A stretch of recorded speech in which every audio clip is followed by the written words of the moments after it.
And the next game is West Ham at home. So I do want to focus into that and the coming week. The question I did want to ask you, I almost just expected Alisson to be in the sticks because it feels like an eternity since that concussion injury for Brazil. Is there any update around that? Is there any, obviously his health's more important than anything, but is there anything to be concerned at all about? Yeah, I 100% would expect him back for the next game now. I guess he just kind of failed the protocols, but there's going to be so much time now for the coming game that I would expect him to pass them and enough time to, fall within the Premier League rules, etc. So, it's just one of those. I was a little bit surprised by that. I think it cost Liverpool in the end as well. But now, of course, there's a full week till the next game, so plenty of time to get him back. And you'd rather, I guess, than be very careful around these concussions. It can be quite dangerous. So it will be good to have him back. And I'd be amazed if he's not in the sticks against West Ham. Yeah, fingers crossed on that because he does make all the difference. And I suppose we touched upon it because people even now still like Chiesa in, Elliott get more minutes. Slot is going to play what he sees as the strongest team, isn't he, until the job is done. Yeah, absolutely. I mean, even Gakpo's performance against Fulham, I think, will discourage him from maybe using him for the next couple of games or so. So I think it's going to be a really settled 11. It is the right approach at the end of the day. I don't want to see Chiesa come in for the first hour against West Ham and maybe get eaten up and maybe struggle because the game's not open and he can't. I just don't. There's just no point in that experiment at this point in time. Liverpool need to get this league wrapped up as soon as possible, and I'm pretty sure they will. I mean, look again. You have to reiterate that we're talking about a second league defeat in 20. The entire season thus far, and first defeat in 26 games. So I just don't think we should go over the top about this, or anyone be worried that the league's not going to be won or whatnot. They've got some really kind fixtures coming up, and it could be won by the end of this run. So. Particularly the home games, you really fancy them to win. So, I think it's going to be a settled 11, and I'm sure we'll see some pretty good performances as well.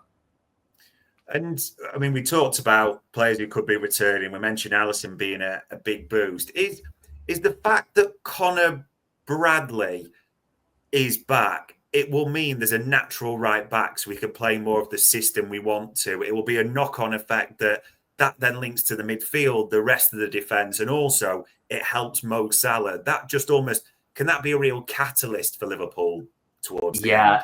Yeah, I think it's going to make Liverpool better, 100%. You can't replace Trent, but Bradley gives you so much more than Jones or Quansah do in that position. Those little central runs that he, powerfully bursting through the middle, having genuine help for Salah around that outside, dragging players away, and someone that the teams have to actually think about doing that and being worried about. So I think he'll make a real difference to Liverpool, and I think he will be the one now.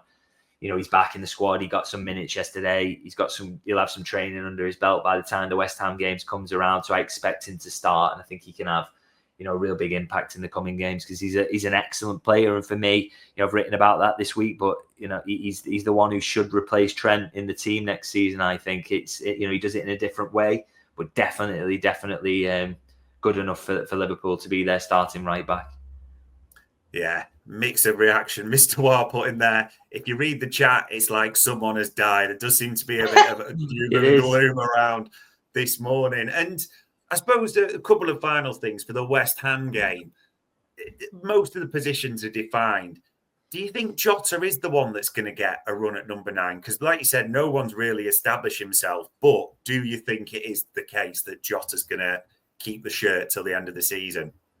Yeah, I would say so. I think there's just not enough chances for others to kind of state the claim now. And I think Jota scored and I thought played well against Everton. I mean, if he bags that chance against Fulham, you're kind of saying, okay, well, he's done what he's there to do. It's a good save, that one in the end. But look, I would completely accept, and I think every Liverpool fan would maybe say the same, is that it's not perfect in that number 9 position. It hasn't been all season.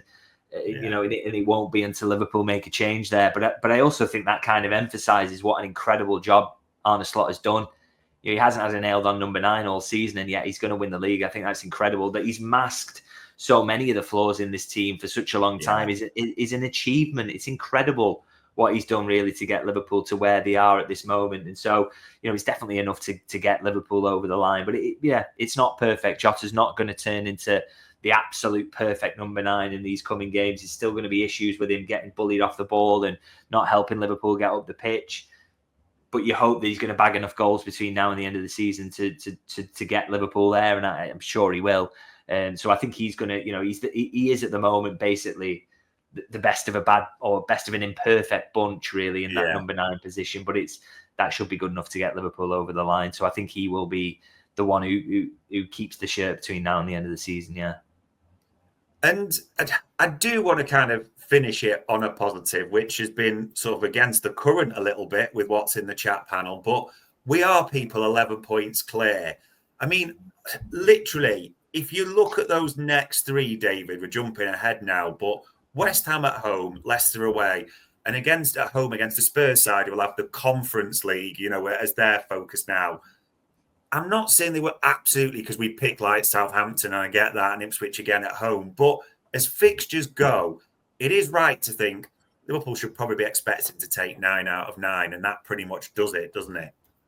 Yeah, it's a very kind-looking run, isn't it? I mean, you always fancy Liverpool to win the home games, so, those feel like real positives to get in front of the Anfield crowd, and they will be really helpful as well, really desperate to kind of get this over the line as soon as possible. And then, of course, Leicester away is about as much as a gimme as you can kind of expect. They've been so poor this season, so it would be a shock if they were anything otherwise when Liverpool go there. So it looks kind on paper now. And, you say about Fulham, that could always have been a tough one. I mean, their form had been a bit up and down actually going into it, but equally, they'd drawn with Arsenal there, hadn't they? I think they'd beaten Newcastle. They've had some really good results at home this season, so it can always happen. And if you have an off day, which Liverpool did, you can get beat. But these look a lot kinder, I think. And yeah, I think if they win 3 out of 3 there, there's possibly an Arsenal stumble in there somewhere as well.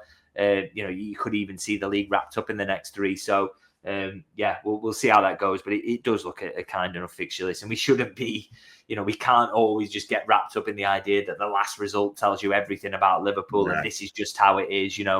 Sometimes you go through runs where you don't win games, or you can lose a game like Fulham if things don't go for you. So I'm pretty sure we'll see plenty of decent performances between now and the end of the season, plenty of wins, and that league getting wrapped up soonish.